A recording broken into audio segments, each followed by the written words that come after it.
O Gudakesha. Gudakesha is one who has conquered his sleep. That is the adjective that has been given to Arjuna. And the whole universe, whether it is moving or the unmoving, that is animate or inanimate, and whatever else you desire to see. You may be desiring to see the different worlds, the worlds of the nether worlds, the heavens, whatever you want to see, everything can be seen because they are all integral part of my body. So he's about to show Arjuna, and of course Sanjaya is seeing this and he is conveying everything to Dhritarashtra. Other than that, nobody could see what is going on. They just see that Sri Krishna is on the chariot, and there is Arjuna seeing this Vishwarupa Darshana, means the vision of the divine form, the form which is the universal form of Sri Krishna. And but he says all these things that you see, the moving, the unmoving, the inanimate world, the entire Prakriti, and whatever else which belongs to the subtle world, everything are integral part of my body. That means I am far greater, the self is far greater than the creation. The creator is far greater than the creation that you are able to perceive. So that is but now he is trying to show Arjuna some of the things, not all. He cannot reveal everything, it's not possible. But how the question can now be found, the question now can be asked by Arjuna, and how the working of the cosmos takes place. What is the plan and purpose of the universe? How do they reveal itself in the vision that Sri Krishna is giving to Arjuna? By his grace, he is able to see this Vishwarupa Darshana, which explained to him the plan and purpose of the whole universe. And it is revealed to him because he wanted to see it. Of course, after the end of that vision, he is totally, exhausted, you can say. He was not expecting to see this Vishwarup Darshana, which was very difficult for him to even digest. And then he wants to see Sri Krishna as he normally is. Now the question arises, are the physical eyes, the gross eyes, and the ordinary intellect sufficient to cognize the whole of truth pertaining to the Lord? If he is revealing himself fully, which he is not, he says, I'm just showing you a part of my glory. So the answer is given in the next verse. He's just saying that I am whatever you want to see, whatever you desire to see, I am revealing it, but only in parts. I can't reveal everything fully. So the answer he gives is, he explains to him that not everybody can see this form of mine. He says, Natu mam shakyase drushtum anena eva swachakshusha. With your own physical gross eyes, you cannot hope, you cannot expect to see my divine form. Divyam dadami te chakshuhu. I am giving you the divine vision. I am giving you the divine eyes. Chakshu means eyes. Divyam dadami. Dadami means I will give. Pashya, behold my yoga. He is telling him, behold my yoga. Yogam Aishwaram. Pashya me yoga Aishwaram. Now what does yoga mean? It doesn't mean Patanjali's yoga. The supreme yoga here has a deeper meaning. So in the scheme of the meaning of this whole verse, if we put it in English, is you cannot see me with this gross eyes of yours, but I will give you the divine sight, and with that divine sight you can behold my supreme yoga. So that's the meaning of this verse number 8. So in the scheme of evolution, human evolution of life, one species, we know that's what Darwin believed, that of course it is true at the physical level, at the gross level. So what is the theory of Darwin? That the different species, starting with the amoeba, or they say the primordial biological soup. Now there are so many explanations how from a primitive, you can say a primitive amoeba or something like that, unicellular animal, this whole creation complex creation, how one species evolves into another, it may be true from the biological point of view. Until one after another, it evolves till perfection in body and mind is reached in the human species. And so this is how the Darwinists or maybe the evolutionists look upon the human evolution. That is what the human understanding has developed up to now. Nature in this state, nature or prakriti can be found parallel to the human psychophysical complex or the body. So the human brain and the human mind. Now, how do you understand this? That man is a repository of knowledge. He goes on adding knowledge as he evolves. That is what evolution means. The primitive man used the forces of nature to his advantage and conquered the other species, killed the other species, and depending on the idea which was proposed by Darwin, the survival of the fittest, human beings you evolved to such a state that they could make themselves fit with all the inventions that they made so that they can establish a control over other species.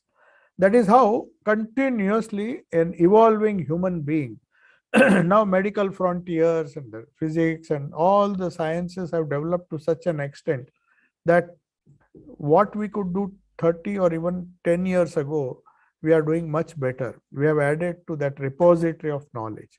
So he goes on adding to the knowledge which we have discovered. The secrets of nature are being slowly revealed to us. So he is gaining mastery to an enormous extent. But that is not what Darwin has said. Darwin says it is the survival instinct. If survival of the fittest was the only concern of a human being, then after having dominated the animal kingdom, he would have kept quiet. No, he doesn't do so. Swamiji says this idea of evolution is true at a certain level, at the gross level. But once he has succeeding, suppose he has become the fittest, human being has shown that with the technology, with the domination of nature, whatever little he has done, he can definitely control all the other species. But now, of course, if you see the pandemic, he can't even control a small virus. It just goes on mutating itself. So even in that, so doubts have to be expressed. Though he's increasing his frontiers of knowledge, nature, as it were, is challenging him. A simple virus, COVID virus, is saying that I'll keep on mutating and let me see who wins the battle. So even in the survival of the fittest, you cannot safely say that human beings have won the war. We do not know. There are so many creatures and so many viruses and lurking around. No matter how much research you do, something else still remains. So Darwin's theory that only the fit will survive may be partially true, but it cannot be true. So what do these people who believe in spiritual realities believe? What kind of evolution do they believe? So they say you can gain mastery over everything to an enormous extent, but not fully. So many things, wonderful things have been invented, but there are certain things for which solutions have not been found. For example, man is prone to misery, as Buddha found out. He was given all the whatever he needed, comforts of life. He was never even, his father was so careful that he saw to it that he never saw misery in his life. But somehow or the other, the misery, the sorrow, he just one glimpse of sorrow set him thinking. And then he thought, oh, I have not solved. The problem has just been denied, means my father has denied the existence of sorrow in a temporary manner. Someday or the other, I'll become old, I'll fall sick, and one day I'll die. So this thing, no matter how much you try to do some kind of patchwork and convince a human being that he'll be fine, a utopian dream, as Swamiji said, it's never going to happen. So his being subject to misery, or his proneness, you can say that his proneness to misery, that has not been solved. The tremendously this enormous intellectual knowledge, or the repository of knowledge that man has gained, collected, and is using it for great things. Of course, no, we can't deny that so many advances have been made in every field, almost every field. It is evolving, no doubt, but it has not solved the problem of life, eternal life. Whether there is life after death, they have, in fact, these inventions has complicated his life further. Instead of solving it, the problem of life and death, the inquiries into what happens after death, still the same questions persist. And there's so much confusion. At least the earlier people, they had less things to deal with, less complications to deal with. Society was not so complex. At least they had some time to think about these questions of life and death.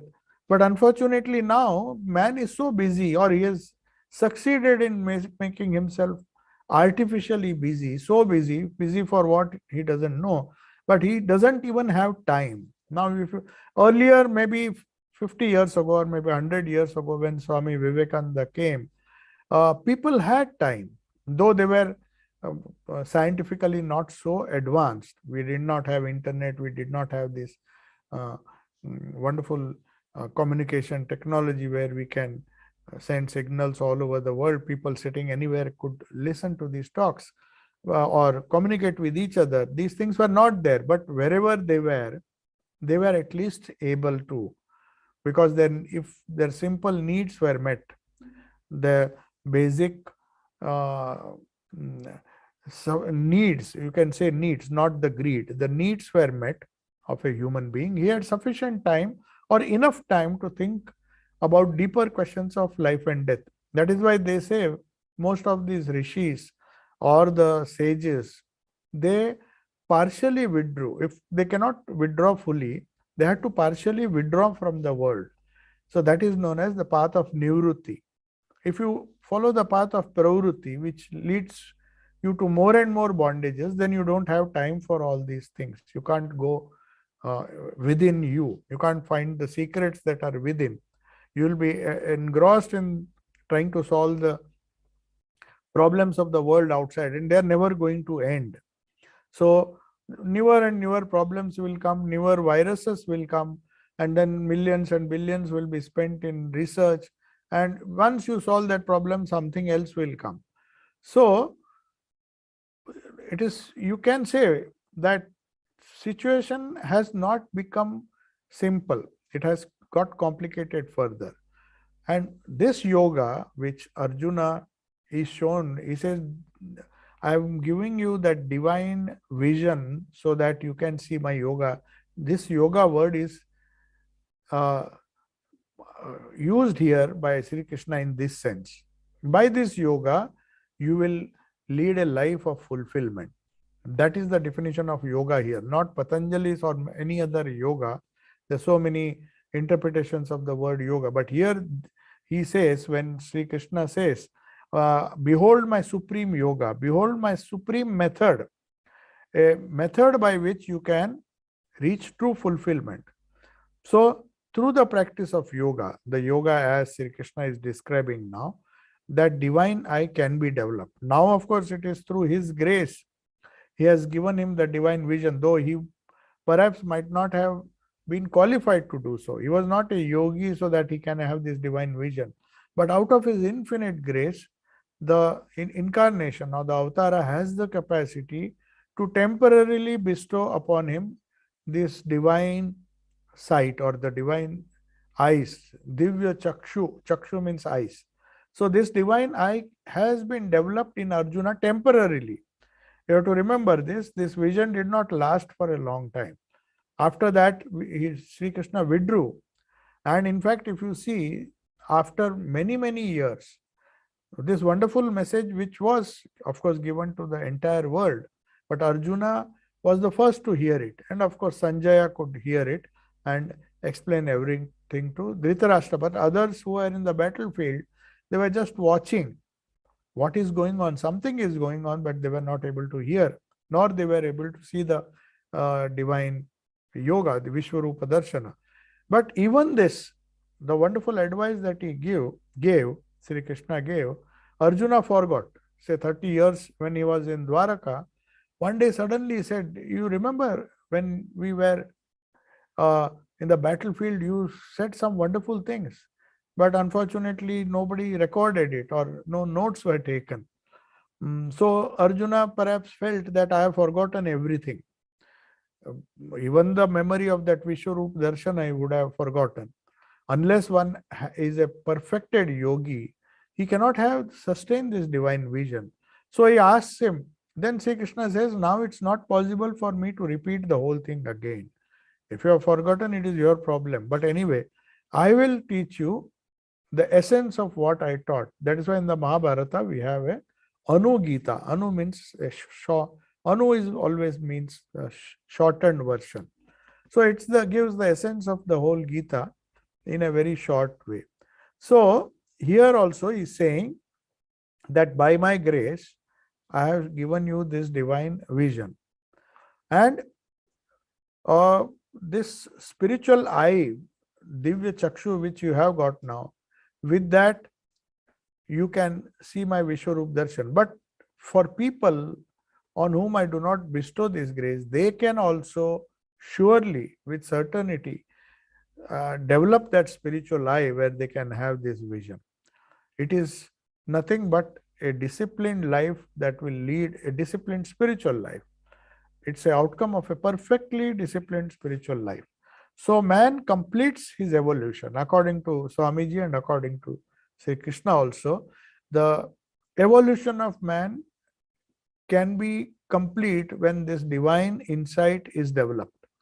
Till then, no matter how much progress he makes in the gross universe, in science, in all other aspects of life, till he has this divine insight to recognize the Atman within or the Brahman within, and he sees the secret behind all creation, knows the Lord in toto. That is what he says.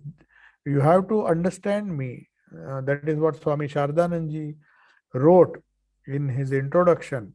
He quoted a verse from the Bhagavad Gita where he says, unless you know me completely, in totality, that is what the Lord is also telling him. I have just given you a glimpses of my greatness through this vision of Virata Vishwarupa, the Vishwarupa that I have shown you, but that is just a sample, it's just a trailer. If you want to know me in full, then you have to develop this divine insight through spiritual practices. That is why when Swami Brahmananda was once asked, after the Mahasamadhi, he wanted to go to Narmada, banks of Narmada, and do a lot of sadhana. So many of his disciples said, by Thakur's grace, you got everything. He has given you everything, he has revealed to you the highest knowledge of Brahman. So why do you want to practice so much of, why do you want to do all these spiritual practices? He said, see, I got all those things by the grace of Sri Ramakrishna. That was a gift. But I have to work hard to make it my own. You have to deserve that gift. It may be gifted to you, but the sadhaka has to continuously immerse himself and subordinate. How he does in this case, the Lord says he has to subordinate his personal will to the cosmic will. That is what Sri Krishna is hinting. And then the grace of the Lord continues to flow. But till he does, till his ego remains, the small ego, he is not able to even receive the grace fully. Many things will be blocked.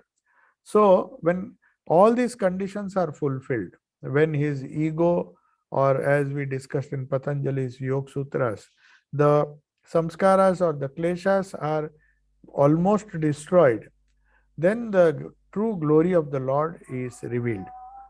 So God reveals himself. Now this is another thing which is trying to convey through this verse, that God reveals himself variously in different ways, in different planes of consciousness. That is what chakra means. When you say the consciousness is being raised from the anahata, it goes up, and so we have different planes. We have the physical plane, we have the mental plane. In the mental plane, we see the whole world as a phenomena. Then at an ethical plane, a slightly higher moral or spiritual plane, we see it as a cosmic law. We saw that in the previous chapters. But when you go to a higher plane, the Bhav Samadhi, as it is known, Sri Ramakrishna used to often go into this kind of Samadhi. This is at the level where the divine sight is open. It's not a sight which we see with open eyes. So we see both the immanent and the expressive effect aspect of Ishvara. Ishvara as expressed to the universe is one aspect. But deep inside the cosmos, he exists in a subtle form. To understand this secret, one has to have this divine vision. So in yoga or in Vedanta also, Nirvikalpa Samadhi, which transcends all the lower experiences at different levels, different planes of consciousness. When finally the Kundalini raises, as they say, above the Sahasrara, one is immersed. One's intuition also, it is freed from the mind. The pure intuition remains. Now it is often mixed up. That's why we sometimes do not understand the difference between instinct or intuition. We get some intuitive feeling. Sometimes we call it gut feeling, but it is a very gross type of intuition because it is not disconnected from the mind. Pure intuition is that which helps you to transcend. It comes from a source which is far bigger, far greater than our own minds. The mind has to be disconnected. It has to be freed from our gross or the reactive mind. So the transcendental reality or the static aspect of Ishvara, finally, we see in its static aspect, in the sense unmanifest aspect. So Ishvara can be dynamic as seen in his creation. So we have this avyakta prakriti, which is one with the avyakta Brahma, and that prakriti, when it starts acting or becomes dynamic, the static aspect of Ishvara is the Brahman, the transcendental reality. But the lower aspect is the wonderful creation. So Arjuna is blessed with the vision of this immanent aspect, immanent Ishvara, because his mind was not yet fit to realize the highest, the static or the transcendental aspect of reality. So God says, see the partial manifestation of my immanent aspect. I'll show you some of the glimpses of that. At least that will encourage you or that will solve your problems. The problems of doubt, of indecision. He was doubting till now. If you read the Bhagavad Gita, he was always asking questions because there was so much of confusion in his mind. What is the purpose of this battle? Should I fight this battle? What happens if I die? If I am practicing, if I become a yogi, then if I have to become a yogi, then why should I fight this battle? So Sri Krishna explains him what karma yoga is, and tells him why he should not give up this battle. He has to fight this battle, and slowly now guides him and gives him the vision in the 11th chapter of the immanent Ishvara. That is what Vishwarup Darshana is all about. And in the process, he says, this vision will relieve you, will be a solution, at least a temporary solution to all your sorrows, all your problems.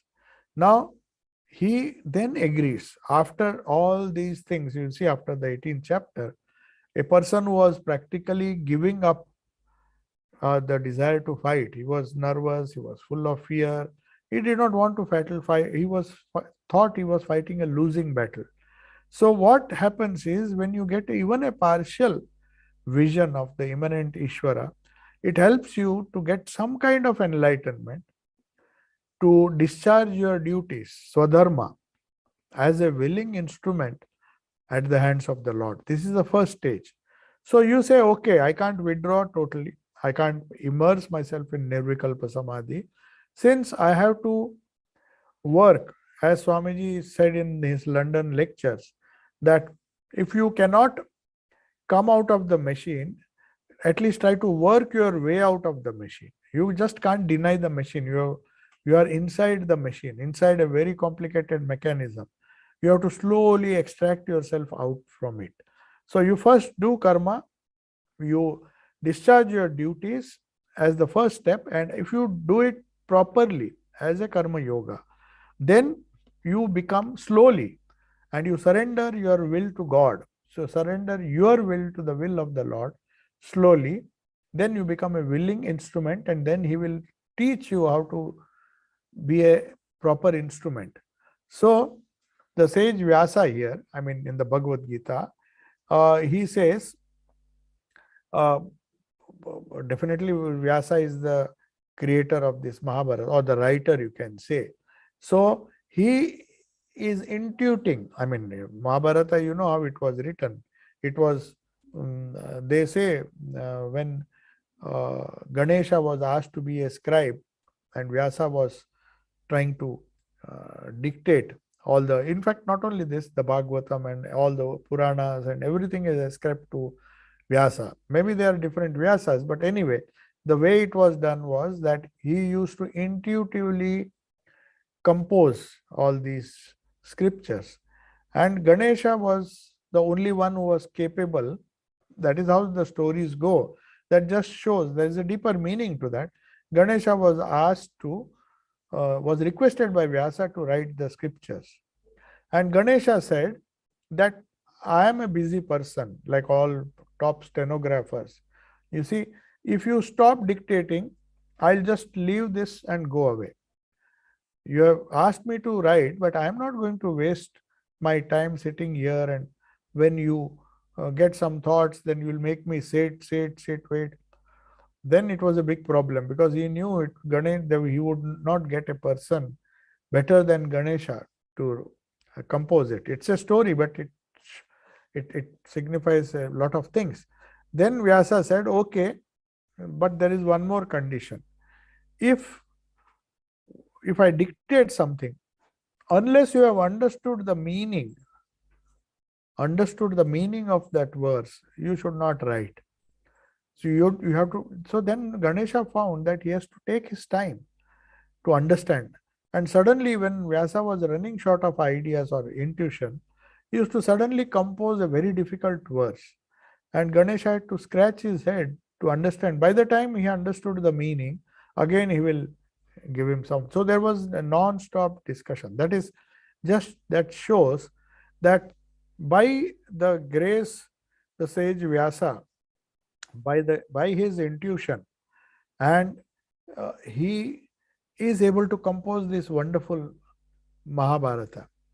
That is why when someone told Sri Krishna, Swami Vivekananda, in front of, he went and argued with his master Sri Ramakrishna. He said, see, these Western scholars have showed that Krishna never existed. All these stories, these fantastic stories, they look like cock and bull stories. How can a person live for such a long time? All these mysterious things. How can are they historical? Then Sri Ramakrishna gives a wonderful answer. He says, take for granted they are not historical people. But whoever has intuited them, whoever has got an intuitive understanding of the Bhagavad Gita, an intuitive understanding of Krishna's stories, the Bhagavata, if they are such profound truths, that person in whose mind that intuition has come, can you not believe that he himself was a personification of that ideal whom he is representing through his scriptures? So that is Sri Ramakrishna. Then Swamiji understood that what he means, Sri Ramakrishna means is, if such a great idea, the ideas of Bhagavad Gita, the Upanishads, if they have come to somebody, they would have come only through intuition. They would not come to any ordinary people. A self-disciplined life, whether it was Vyasa or whether it's the Vedic Rishis or anybody else, without the grace, without sadhana and without that kind of intuition, neither will we have the divya chakshu, the intuitive faculty awakened, but we will have only superficial knowledge. So this verse tells that. So Sri Krishna's beautiful example is quoted here. I mean, we can recollect. Sri Krishna says, the great ones compare bhakti with the magic kajal, this is the magic collyrium which is applied to the eye. They say it purifies. If you apply that, the eyes get purified. That is, and your vision becomes clear. That is what people in India at least believe. It is known as kajal, the black collyrium which they apply to the eye. It is used to make your vision clear. Srimati Radha, Sri Ramakrishna is quoting this. He must have heard from somewhere. Srimati Radha once told her companion maids that she saw Krishna only whenever she turned her eyes. Wherever she turned her eyes, he says, I am seeing only Krishna. Whether Krishna was present in Vrindavan or whether he had left for Dwaraka and never to return, but she could see Krishna. She could see Krishna in the Yamuna. She could see her, whichever side she looked. So she says, what is this? I am seeing Krishna wherever I turn my eyes, I see that Krishna. So then one of her companions, the gopi, said, you have anointed your eyes with the divine collyrium of bhakti. Because of that bhakti which acts as a collyrium, it has purified your eyes. Therefore, whatever you do, your eyes have become so fine, they are no gross no longer. It has, by the grace of Sri Krishna, you behold him in this way wherever you turn your eyes. So this is what Sri Ramakrishna said in the gospel. So when Swami Vivekananda asked Sri Ramakrishna, who is this Radha, whether she was a historical, he said, whoever it may be. The very idea that such a character was created by a human being through intuitive understanding. Without intuition, you cannot get this divine knowledge, the knowledge of the Gita. Suppose Krishna was not a historical personality. For that reason, does the Bhagavad Gita, the ideas, the intuitive ideas of the Bhagavad Gita, the spiritual idea of the Bhagavad Gita, will they lose their relevance? No, they will continue to inspire people as they have been continuing to inspire, because it's the intuition that is important. Who had that intuition? Whether Vyasa had it, which Vyasa had it, how can Vyasa write so many books? Now people are bothering their heads about all these stupid questions. So Sri Ramakrishna said, why do you bother about it? Why are you after history so much? Whether they existed or not, the intuitive ideas would have come to somebody, whether you call him Vyasa or call him by any other name. We do not know which historical Vyasa he was. Whatever it was written and it is useful, and it is, you can test that knowledge. Like for example, if after many years people forgot who had invented, it will not happen, but suppose they forget who had invented the gravitational theory. For that reason, does the gravitational theory go away? It will still continue to be useful. Whether it was Newton who discovered it or somebody else had discovered it and Newton just put it into words. As many times it happens, somebody discovers something, another person copies that idea, and it doesn't really matter as long as that idea is valid. So here, this vision of the cosmic form, which now Sri Krishna is showing him, by his grace is giving the divine insight, and that will give him the true knowledge of the cosmic form, Vishwarudh Darshana of Ishvara. So the 9th verse of the Bhagavad Gita says, Sanjaya Uvacha. So Sanjaya now is just as a commentary. There are commentators who give commentary on the events that are happening. Similarly, Sanjaya is giving a description of what he is seeing by the grace of Sri Krishna. Of course, what Arjuna is seeing, he is also seeing. And he is reporting to Dhritarashtra, who is blind. He cannot see. But by the grace of Sri Krishna, Sanjaya is able to see, and at least, if not direct perception, he is able to see through Sanjaya's eyes what is going on. Even that is a great achievement. So he says, Sanjay Uvacha, Evam Uktva, Tato Rajan. Rajan means, O king, Mahayogeshwara Harihi, Darshayamasa Parthaya Paramam Rupamaishwaram. So the meaning is, Evam, like this, having spoken in this way, Tataha, then, Rajan, O king, Mahayogeshwara, the great Lord of Yoga. Sri Krishna is considered to be the Lord of Yogis, the Lord of Yoga. Mahayogeshwara. Harihi. Hari is the name of Krishna. Darshayamasa, showed. Parthaya, to Partha, the supreme form. Aishwaram, the sovereign powers, the great Aishwarya which he had. So Sanjaya says, having thus spoken, the word still in verse number 8, the great Lord of Yoga, Hari, showed to Partha his supreme Ishvara form. The form which is not full form.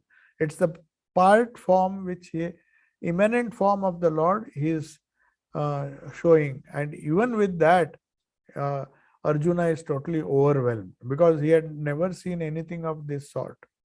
So then he says, what did he see? Now that Sanjaya is still describing in verse number 9 to 14. 9 he says, the Lord showed his wonderful Ishvara form. Now what was that Ishvara form? What was that Vishwarupa?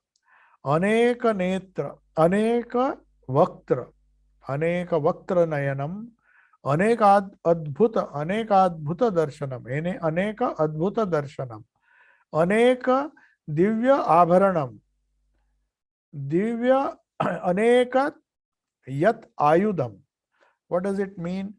He is showing his form with numerous mouths and eyes. Now you imagine, suddenly Sri Krishna transformed himself into a huge figure with so many mouths and so many eyes.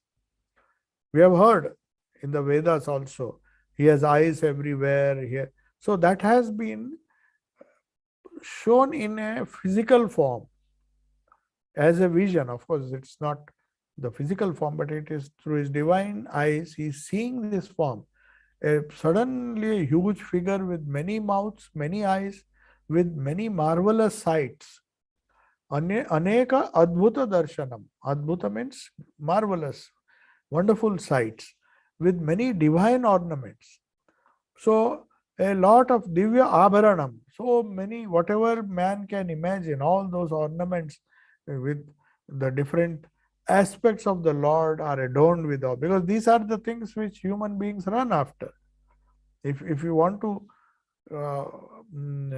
show the wonderful form, they have to show all this, because these are the valuable things, marvelous sights, the divine ornaments, and great divine weapons, very powerful weapons which were shown in the Vishwarupa Darshana in the hands of the Lord. The entire universe is his manifest body. His mouths and eyes, therefore, are countless.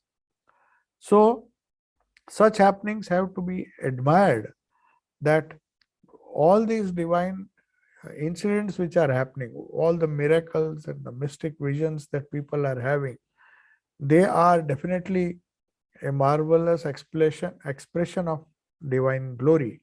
And since all the attractive and lovely forms that you see in nature, which Swami Ramakrishna used to say, that people used to run after beautiful natural sights. So somebody asked him, why don't you go? See, your Guru Bhais have gone to Himalayas. They love nature. They love all these lovely forms. He said, see, I am beholding the original form of the Ishvara, not his glories. That means he had overcome that stage where this Vishwarupa Darshan and all these attractive, lovely forms which nature shows every day, they no longer interested Shashi Maharaj. He was more interested in the real form, what Thakur is, what Sri Ramakrishna, what his Ishta is in reality. He says, I don't want the expression of the Lord. I want to see the Lord himself.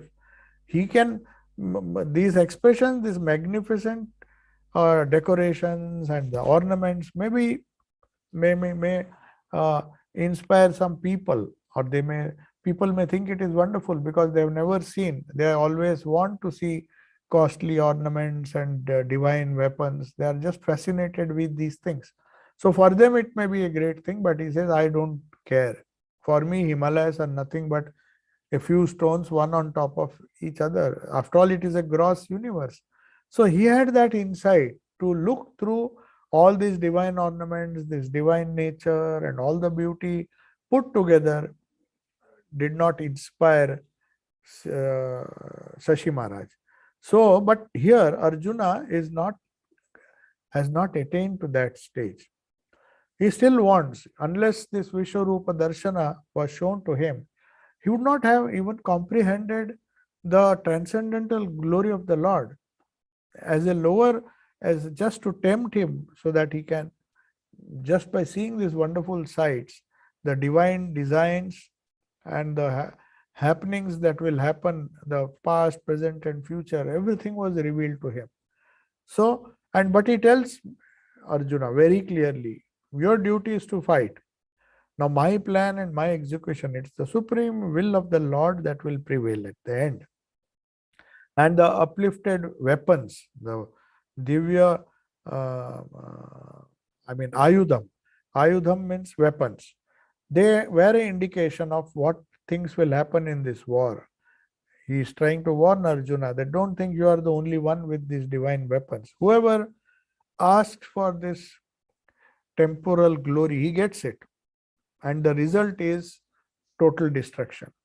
So in a way, he's trying to tell, I'm not showing you my good side also. When you desire all these things, when you want this tremendous wealth and jewelry, remember, along with that, death is also coming. On one hand, you find mass weapons of mass destruction.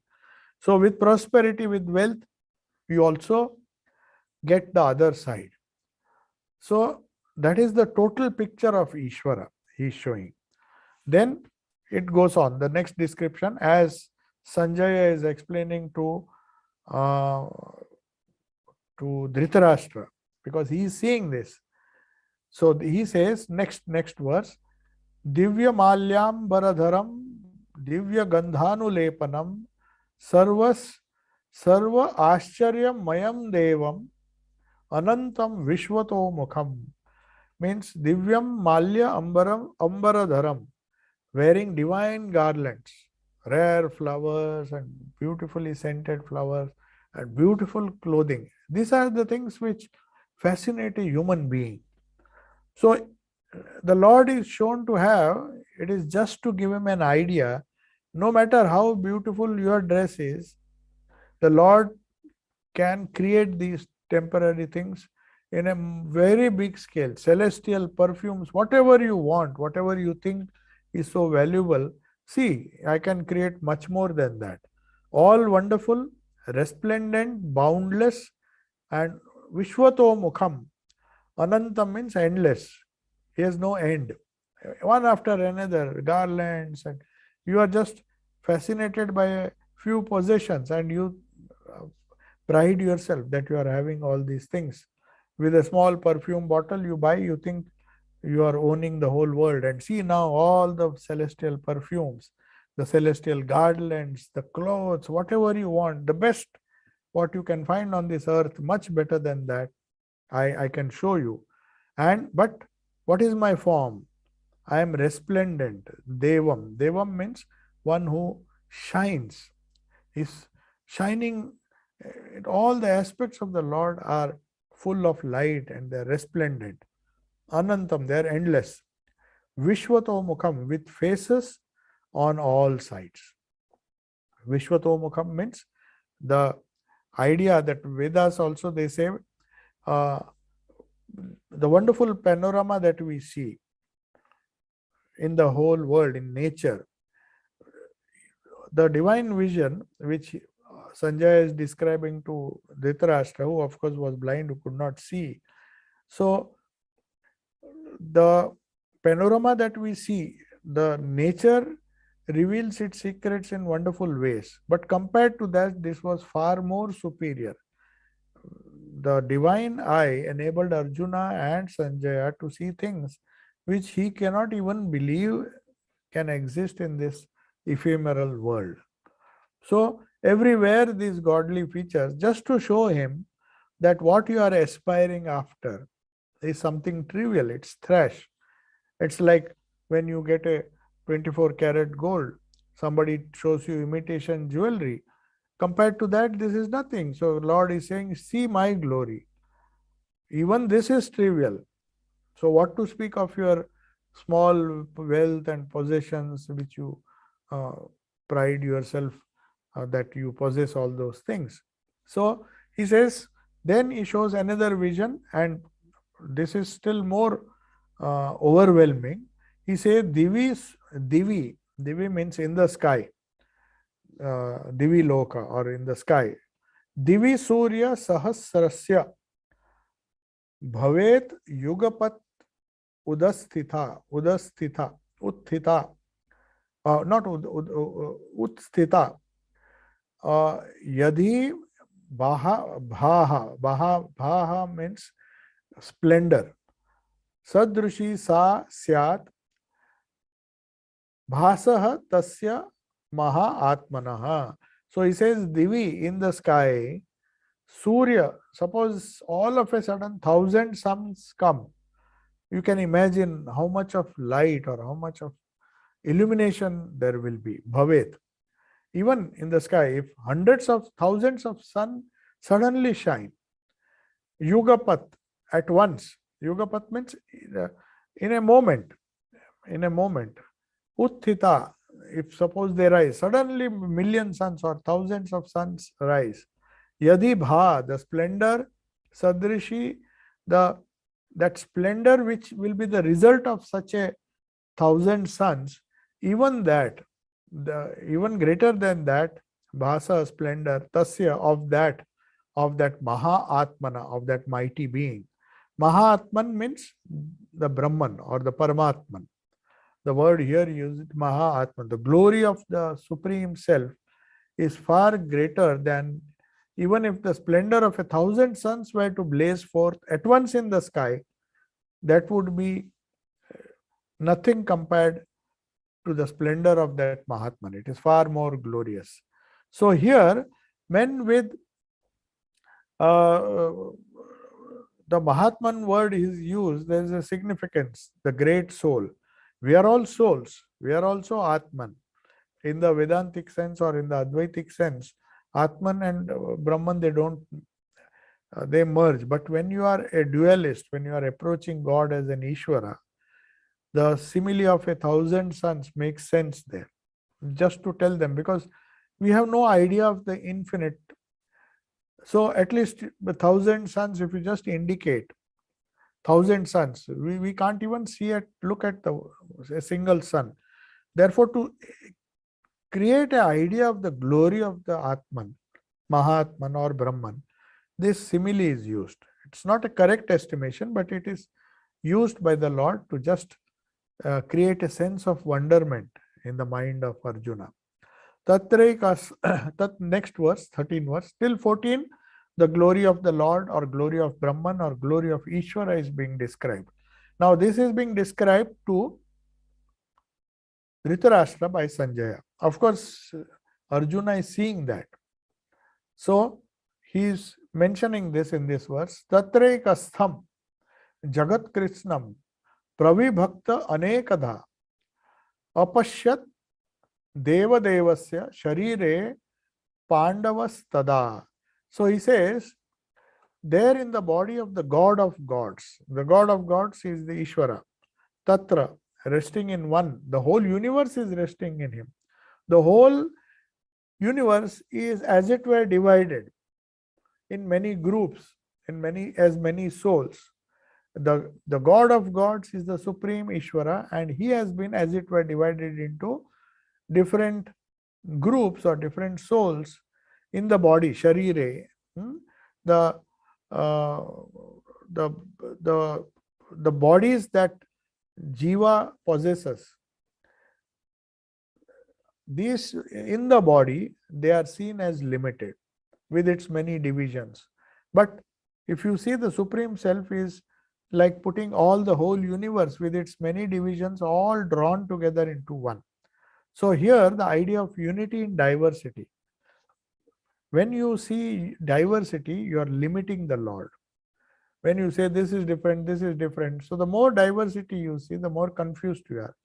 But if you see the unity underlying the diversity, the cosmic life, with the idea of Vishwarupa Darshana is, don't be so ego conscious that I am great. Whatever greatness you have acquired in this world, compared to this Vishwarupa Darshana, you are still a very insignificant creature. If we compare the glory of the cosmic life, glory of Ishvara. So the birds, the vegetables, the vegetable kingdom, the biological, the other species, they are all expressions, small expressions of that same consciousness. So focus your attention on unity, and that unity can come out only at the conscious level. The moment you say this body, this ego, Mr. So and so, this animal, the lion among animals, the smallest animal, you create distinction. They are all same expressions, don't worry. Behind the small wave and the big wave is the ocean. That is how Vedanta explains it. So we will take the 14th verse next time, and somebody has raised a hand. I'll try to answer this question. If there is a question, you can ask. Somebody has raised the hand. I have unmuted. You can unmute yourself and ask the question. Yeah. Sorry, it was a mistake, Maharaj. Okay. I missed. So no, it's fine. It's fine. I thought you had raised your hand, so I thought there is a question. No, it's fine. Thank you. Thank you so much. Okay. Namaste. Thank you for your cooperation. I just, because sometimes, this technology is so difficult to deal with unless you get familiar. So I don't blame any one of you, but the sound that comes, when some accidentally, sometimes some of you fail to switch off the audio. Even I did not know that I could mute you. So when I muted you, finally there was silence. So it will take some time, but we have to learn with how to live with this virtual reality. So I take your leave. Om Shanti Shanti Shanti Hari Om Tat Sat Sri Ramakrishna Arpanamastu.